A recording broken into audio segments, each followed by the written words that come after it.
Hello and welcome to another edition of A Planet Among the Stars, Astrology Analysis with Dr. Jane. I am Dr. Jane and I am here today to talk about the full moon in June 2022, which is in Sagittarius. So this full moon is occurring early morning. So on the Eastern Standard Time, it would be around 7 in the morning-ish in the 7 o'clock hour on Tuesday, June 14th. But for those of us in other time zones, of course, in the North American time zones, it will be earlier in the morning, even into the end of the daylight or the nighttime hours, the beginning of dawn. But the energy for this full moon is already opening and will continue through the week. And so I want to go ahead and get a little bit of a head start on this analysis because this full moon is very much about action. And so this full moon is in the sign of Sagittarius. Sagittarius is the mutable fire sign of the zodiac. And so what does that mean? Okay, so mutable signs in general are a little bit more flexible. They're more comfortable with change, and they're more able to adapt the qualities of their element to the circumstances at hand. And so Sagittarius is also still, however, a fire sign. So we've got a lot of passion, vitality, creative energy going on, and action. Okay, right? So remembering that fire is actually the only element of the four elements that must move. It has the obligation to move. Water and air love movement, don't get me wrong, but if fire stays in one place for too long, it burns out, right? So fire absolutely must move in order to survive. So Sagittarius is a mover, it's a goer. Sagittarius is the adventurer of the zodiac sign. And so we can understand why this archetype is the way it is with Sagittarius when we look at the fact that we are dealing with the mutable fire sign, right? So Sagittarius loves adventure, trying new things, and that's great for where we are at right now collectively in terms of leaving the eclipse season and still moving towards the summer solstice, being in the light season. Sagittarius is also ruled by the planet Jupiter. And Jupiter is large and in charge. Jupiter is very jovial energy. He is a celebratory energy. He's also a very abundant planet.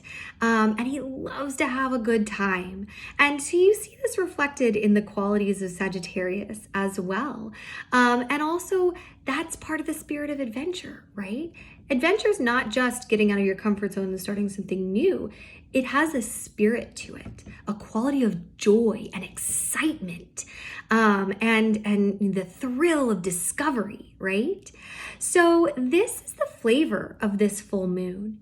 But so let's put this also in the context of kind of where we're coming from, as well as what else is going on astrologically.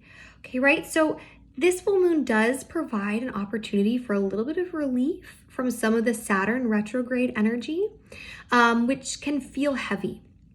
Very often Saturn retrograde for folks feels pretty heavy. And so this can kind of give us a little bit more pep to our step and the ability to move forward on some of these lessons that Saturn is trying to get us to pay attention to, right? Because Saturn is asking us to change and the eclipse season is asked us to change, right? And then at the new moon in Gemini, some of us may have made commitments to those changes. And so if you are sitting here and you are needing to take action on those changes that you are being shown in your life will align you with your true self and your most authentic self, then this is a great time to tap in to the energy of Sagittarius and step out of your comfort zone and go on an adventure, because change is an adventure. And when we bring that energy of the explorer, of the thrill of discovery to the adventure of change, it makes it a lot less scary and a lot more fun. And so it's nice that we have Jupiter coming in here a little bit through Sagittarius to give us that fun, so that we can step out of our comfort zone and make those changes, take action on those changes that Saturn and the eclipse season have really called to the forefront of our awareness. However, I will say that given that we are having this full moon in Saturn retrograde, we really want to avoid engaging with the shadow side of Sagittarius, which is irresponsibility. 0 out of 10, do not recommend any level of irresponsibility during the Sagittarius full moon during a Saturn retrograde. Saturn retrograde is really not going to treat that kindly. You're going to get fruits really fast from that. So we want to kind of resist that allure of that shadow side of Sagittarius and really tap in to the constructive spirit of adventure, the ability to take action and move forward into something new in our lives and have enthusiasm for that. Now, maybe you are already kind of a goer, right? So some of us are more of the kinds of folks that we see a lesson and we're like, oh, I'm going to take on this lesson and I'm going to take the action and I'm going to go for it. And we're always focused on the next thing. And we don't necessarily take the opportunity to enjoy the progress we've made and where we are. And so if that's you, if you have already, you are taking action on that commitment, you are taking those lessons from Saturn retrograde and you are putting them into action in your life, this full moon is an opportunity for you to celebrate, have joy, right? Because the spirit of the adventurer, is not just about the destination. It's also about the journey. And so if you are already stepping out of your comfort zone, awesome. But celebrate that. Take time to have the joy in that. And that's what Jupiter is going to really, that energy of Jupiter and Sagittarius is really going to lend itself to this full moon for you. So it's not always about full steam ahead all the time. It's important to play and to have fun.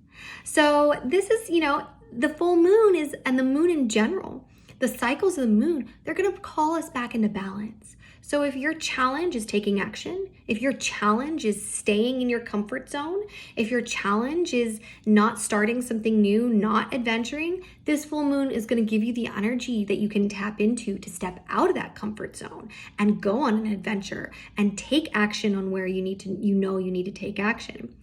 If, however, your challenge is enjoying the journey, taking a look around, celebrating where you are, celebrating where you've been, this full moon is going to call you into balance there and gives you the opportunity to tap into that celebration energy.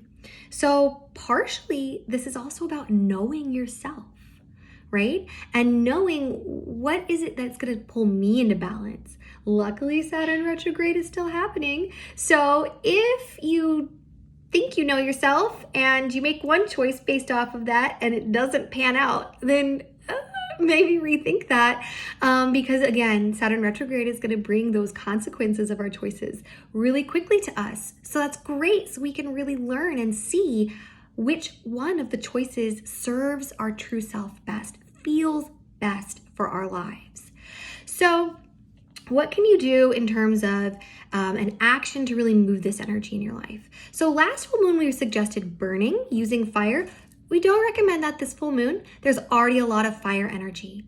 So instead, what we really want to do is move that fire energy through into manifestation, through Earth, and overcome that inertia of Earth, right? And so the best way to do that is to dance. Okay, our bodies are Earth. And when we move and we are dancing and we are bringing that passion of dance into our bodies, we are going to be moving that fire energy through Earth and able to then really use it in our lives. If there's an action you're trying to take, then focus on that while you're dancing. Build the passion for it. Inspire yourself with the spirit of adventure to then dance your way out of your comfort zone and into something new. And if what you need to do is celebrate, there's no better way to celebrate than with dance. So bring in the joy, celebrate the steps you've already taken, and celebrate where you are on this journey. Shake off that heavy Saturn retrograde energy and dance. So I hope that this full moon, I should say, analysis has helped you a little bit. As always, you can subscribe to our newsletter for more tips and tricks, ways that you can continue to progress and serve yourself and know yourself in your life. And don't forget that this full moon energy is it's not only going to last for the rest of the week, but it's going to start to build and combine with the energy of the summer solstice, which is opening at the end of this week. Vitality at its peak. And so keep an eye out for another analysis all about Letha and midsummer for the summer solstice next week. Hold on to your hats, folks. This light season is roaring, and it's best to just have as much fun as we can on this roller coaster. I hope that this helps, and have a great rest of your week.